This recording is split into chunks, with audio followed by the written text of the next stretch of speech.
Hey everyone, today in this tutorial I'm going to show you that how you can fix this issue. In my case there is TP-Link Wi-Fi adapter of 150 Mbps. I have inserted it in my system and you also need to insert this in your system.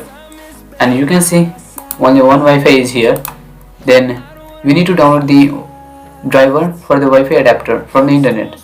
And in your case there is also TP-Link Wi-Fi adapter of 150 Mbps. Then you can check it out the description. I have given the link of Wi-Fi adapter drivers there. You can download it from there, and after downloading, these are the two drivers that I have given in the link in the description. Okay, so you need to use the A3s because it is of 7.29 MB and it is in the English language, whereas the second one is of 29.0 MB and it is in the another language, but both of them are working, but it will be very easy to use the first one.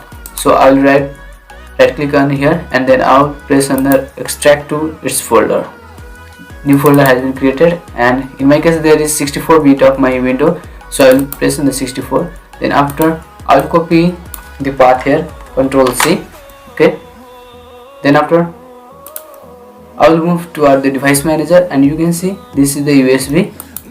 So I will right click here and then after I will press on the update driver, then browse my computer for drivers. Okay, then after I will paste the link here and then after I will press next. So you can see installing driver. Now it is installing the driver and it is going to be fixed.